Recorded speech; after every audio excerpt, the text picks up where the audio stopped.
I'm Laura Ezel, and I served because my grandmother served.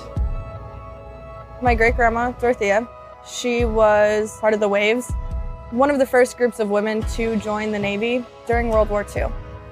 It was kind of a different thing for that to even happen. Women weren't, it was unheard of for women to be in the military. It was just a man's job to do that. And so for her and the other women that she went with, for them to step up and join and do what they did, it definitely paved a bigger path for women and the careers that I'm able to have in my life today. My ability to be able to join and serve and do my part here, I have them to thank for that.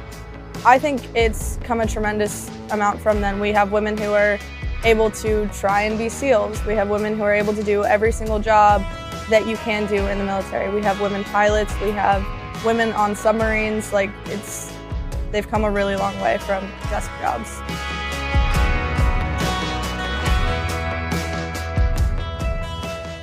I'm Mass Communication Specialist 3rd Class Dan Snow.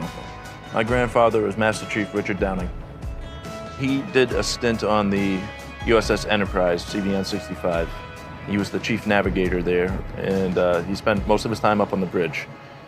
The military, and the world in general for that matter, has certainly changed since my grandfather's time in the Navy.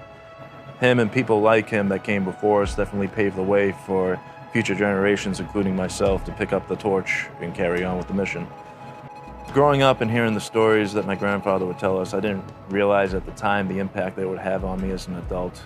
Things can get hectic here, a little crazy at times, but you're not the first person to fill these roles. And those that came before you did it before you, and you're gonna do just fine.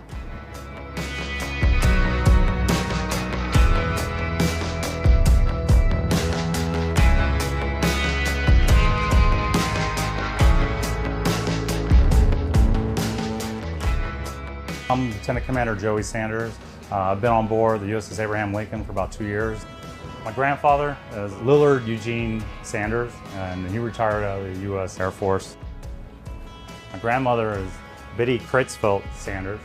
My grandfather and grandmother both joined right at the start of the United States Air Force. My grandmother was part of the WAF program, Women's Air Force movement, and actually got to partake in that program. My father's name is Gary Eugene Sanders. He was significant in my choice in wanting to join. I'm not gonna lie. I admired him growing up and remember the deployments that he went through. Father having to get home from work and run 2 miles through the neighborhood doing his push-ups and sit-ups, getting ready for his PRT. It always inspired me. Veterans Day, to me, I feel that it's an opportunity to recognize those that have sacrificed and volunteered to give service to our country. Whether you served for 2 years or 25, 30 years, there's going to be shared experiences that a lot of us seem to understand and have an appreciation for. It should be important to the people who are not veterans and recognize the sacrifices that veterans have made. This country is very young. It's taken years of bloodshed and wars to get to where we're at today, and that should never be forgotten. We're not a perfect society. We are continually evolving, and we're trying to improve. Those opportunities are provided because of the service that veterans have given.